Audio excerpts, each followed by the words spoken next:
Good morning everyone, Iain from Ranking the Obscure here. Hope you're having a good day, and if you're in America, what are you doing up at this time of day? Anyway, what we're going to be ranking today, we're going to be ranking a band that doesn't exist anymore, but they were around for a little while and they were quite good. I enjoyed them, and the band was called Spider. Now, Spider were formed in 1976. They're from Liverpool, and they have been compared to Status Quo, the rock boogie sort of sound. There were four guys. We had Colin Harkness on lead vocals and rhythm guitar, Dave Sniffer Bryce on lead guitar and backing vocals. And we had two brothers. Brian Burrows was backing vocals and the bass guitar, and Rob E. Burrows played the drums. Okay, they only made 3 albums. They were around from 76 till 1986. Their first part of the career was more singles. They didn't release an album until 1982. First time I saw Spider was on a program called The Tube on Channel 4 in the UK, for those that are not living in the UK. It was a good program. It had all sorts of music on, and that would have been about 85, 86. And they played this song and I thought, wow, yes, it sounds like Quo, but being a Quo fan, I thought we'll go for this. So I went and found the album, loved it to bits, and then I got their first album, because this was their second album, and the rest is history. So I only had them on cassette, and as time goes on you sort of lose things, and I did lose my versions of the albums. And then a few years ago I was flicking through Amazon, and lo and behold, I found this box set, Spider, the Complete Anthology, and I thought, that's for me. So what I'm going to be doing today is actually ranking them four. There's 4 albums in the box set, so I'm going to rank the 4 albums, and here we go then. So what is my number 4? Is there what was the singles collection? This actually came out in 2011. This has got their early stuff from 76 up to 81, 82. What we got on it? First track is called Back to the Wall. It's very rock and roll. It's just basically a heavy version of 50s rock and roll. Not a too bad track. Different. I'd never heard that while I listened there, but it was very good. The second track is a track called Down and Out. Very basic. It actually sounds like it's been recorded in a garage. Luckily they re-recorded it. So the third track on the album, on this album, is Children of the Street. Well, all I'll say is it's a total rip-off of Chuck Berry's Johnny B. Good. It's not very good at all. No, I don't particularly like it. Next track is that they put on a Down and Out. It's already on the album, but a live version. The live version is pretty good. Got some raunchy guitars in that. Next track, College Love. It's very punky. This is one of their first singles. So it's from that mid-70s end, punk.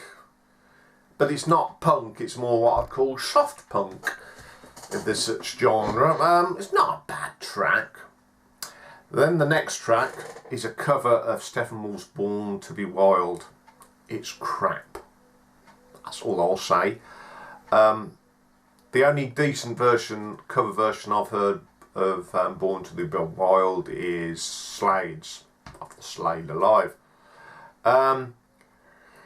It's a live version, and it seems like the drummer is going at 3,000 miles an hour and the rest of the band are trying to keep up. It's pretty poor, so no. Next track is a track called All of the Time. It's a good track. It appears later on one of the albums, so I'll talk more about that when we go through that album. Next track on here is a thing called Feel Like a Man. It's the best song on this album. It reminds me of the sound of Eddie and the Hot Rods. Love it. It's proper rocky, punky, you know, it's a really good track. And then there's an early version on here of a song called That's Right, Talking About Rock and Roll, something like that. Again, that appears on a later album. Okay, number 3 is their last release of albums. Came out in 1986, called Raise the Banner for Rock and Roll. Out of the 3 albums I made, this is the weaker of the 3. It's not a bad album, but it's just the weaker of the 3 albums I actually made. First track on it is Raise the Banner for Rock and Roll. It's a pointless 42-second ditty. Don't know why they did it. It doesn't really fit.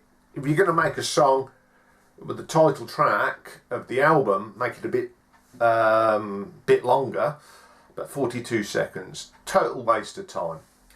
So let's get into the proper songs. Okay, the next song on the album, which I call the opening track, is called Gimme Gimme It All. Now, as I said, this band do sound very, very similar to Status Quo, and this track is very Status Quo. From sort of 75, 76 sort of era. It is a cracking track. Great riffs, great drumming. What more can you say about it? Next track is called I'm Not the Only One. Great opening riff. Again, very Quo. And it is the best song on the album. Really, you know, it's a proper headbanging song, like most of these are. I mean, if you like Quo, you're going to like Spider. I mean, by the Quo, it's the early Quo, but if you like that, you're going to love this. Next track, it's called Need to Know About You. Fast rocker, driving riffs. Just what you need. It is. From 1986, proper stuff. Next song is a song called When You Hear That Song. It's a ballad, and in places it's very Slade. Bit of 'Cause I Love You, My Oh My, that sort of sound. Love the song, great song. So you could imagine in the day getting the old lighters out and doing all this sort of thing. Next song, Bad Boys. It's solid, it's okay. One of the weaker songs on the album. We'll move on because it's just a rocker, boogie rock. Next track on the album is one called Mind, Heart, Body and Soul. Now this again sounds very Quo, and it's a one way to describe it. It's in the same vein as Rain. Not a total rip-off of Rain, but it's in that sort of vein. Really good track. Love that track.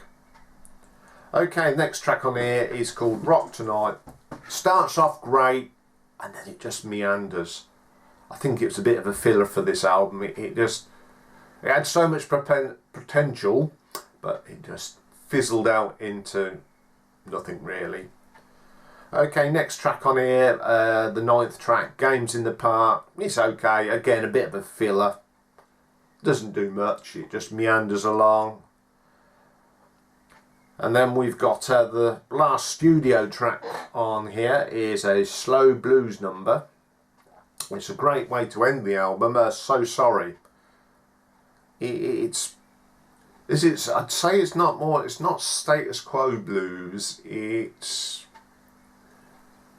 it's a little bit Led Zeppelin-y blues with a mixture of Status Quo. I like the track, really good. And then because this is like this rock anthem, you've got a single version of Gimme It All. And they do a great version, these are live tracks now, of Get Down, Get With It by Slade. That is a far better cover, and it's in the same vein as Slade. Great track, always love that track. And then there's a couple of stuff that appears on later albums, which we'll all talk about more when we review that album. So that's that album. Number 2 is the debut album, Rock and Roll Gypsies. This is the second album I brought by them. Love it. It is really good. It's very hard to put this and the next one in which order because they are both solid albums from top to bottom. First track on this album is AWOL. Got tongue tied this morning. AWOL. Got it at last. It's a heavy rocking sort of. It's got that Chuck Berry feel to it again, but it's a lot heavier. Nice track. Good way to start the album. Second track is talking about rock and roll. Very quo, but again, very good track. Next track, Part of the Legend. It's solid, but nothing special. That's all I can say about that. Next track, Did You Like It, Baby? Now, it is, I would say, a total rip-off of Slade's Will Bring the House Down. The opening drums, the shouting whoa whoa sort of thing, yeah, it does sound like that track. Total rip-off, came out a year later, but I like it. It's okay, it's a rip-off, but I do like the track. Next track on the album, Them That Start the Fighting, Don't Fight, in brackets. It is the best track on the album. Great opening riffs, again very quo, so you can't go wrong. Then we have another track called What You're Doing to Me. It's an average rocker, boogie, get your head down, head banging in the day. Not particularly brilliant, but still gets your feet tapping. Next track on the album is a track called Lady, in brackets, I'm Dying For You. This is a really good rocker. Now, how can I say what it reminds me of? It reminds me of very early Motorhead, off that first Motorhead album. It's heavy, but it's not as heavy. But it's fast, it rocks, and it does remind me of early Motorhead. Really good track. Next track, Till I'm Certain. That's a nice ballad. It's got a great acoustic opening and a really good bass line. Worth a listen, that one is. Next one is Rock and Roll Forever, which they did a live version on the singles collection. Really is good. Next track, Talking About Rock and Roll, which is the first track second track on this album, but it's a re-recorded version, much better production. But I think Quo nicked the opening of this song because it sounds very, very much like Save Me off the In the Army Now that came out in '86. So it seems like they nick each other's ideas. Great track though. Then we get another version of Down and Out, another re-recording of it, and it's much heavier, better rocker. Next track, Why Do You Lie to Me? Very Chuck Berry, can't go wrong. Then the next track is called Footloose and Fancy Free. Never liked this. It just didn't do anything for me.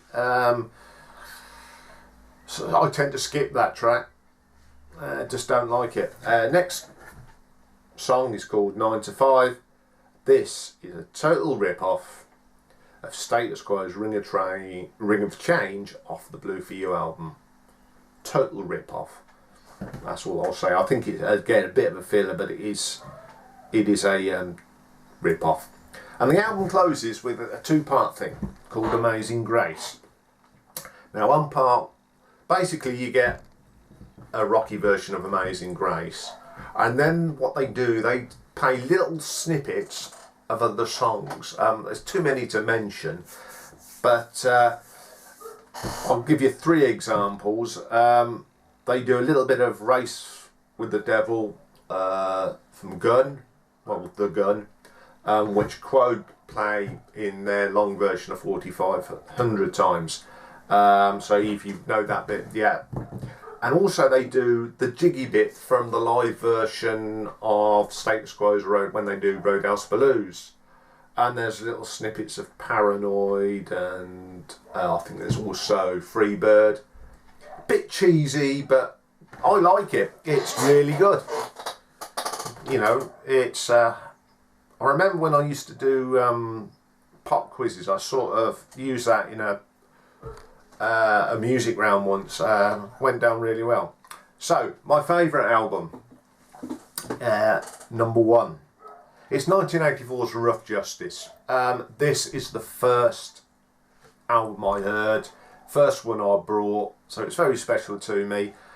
And the tracks are solid from top to bottom. Let's have a look at the tracks. Okay, it opens with a track called Here We Go Rock and Roll. It's just brilliant. Great way to start the album. It's got great drumming, great guitar solo. I do believe that is the first song I ever heard by Spider. So you can see why I got onto it. Next track, The Morning After the Night Before. Stomping rocker. What more can you say? It just, as you know, it's the morning after the night before, and it clears your head, as they say. Next track on the album is a thing called Rock and Roll Gypsies. Great opening. It sounds a bit quoey, and it actually sounds like a song that Rick Parfitt would have wrote. It's got that Rick feel, and I encourage you to go and check these out on YouTube, because they're all on there, and then you'll be able to make the comparisons yourself. But great track. Next track is called Martyred, What I Do, What for What I Love. It's the weakest track on the album. Don't dislike it, but it's just the weakest track. Good rocker though. And then the next track is, let's have a look, because it's in a different order to what my album is. Time to Go. It's a great ballad. And it's a lighter song. Very good song. I like listening to it. Then the next one is a thing called Death Row. It's not a song, it's actually... It's like the band that are in the dock in court, and the judge is passing sentence on them. Basically, he calls out their names, and he says that they maliciously and with intent play rock and roll. And they enjoy it. Quite a little silly ditty, but it's all good. Then that goes into The Minstrel. Great mellow track, great bass, and then it goes into a really ripping rocker. Then the next track is a thing called You Make Me Offers I Can't Refuse. Fast rocker again. What more can I say? I just love these tracks. They're just track after track. Heavy rock at its best. Then we get a track called Midsummer Morning. The bass line at the start is very similar to Saxon's Dallas 1 PM. It's that the bass line is very much like that. And then it goes into a total rocker. Brilliant. And then we get a track called, where are we? Here we go. Breakaway. First bit of keyboard on a Spider track, and to me it reminds me of bit Bay City Rollers. What can I say about that? But it's just very catchy tune, great chorus line, and you can imagine people if they played this at gigs, really getting down to this one. And the album closes with a cover version of Etta James's I Just Want to Make Love to You. Now the version they do it, how can I describe it? Okay, take the lyrics that Etta James sung and then put them lyrics to Muddy Waters' Hoochie Coochie Man. Mix it together and you've got their version of it. Great. Bit different to the original, of course, but it is great. So there we go. So, as I said, if you haven't listened to Spider, I do recommend you go and have a listen, because especially if you're a bit of a 70s Quo fan, you'll see the differences and the similarities, etc. Well, that's all for this one. I've got some interesting ones coming up. Everybody have a good day, and I will speak to you all soon. Take care. Bye for now.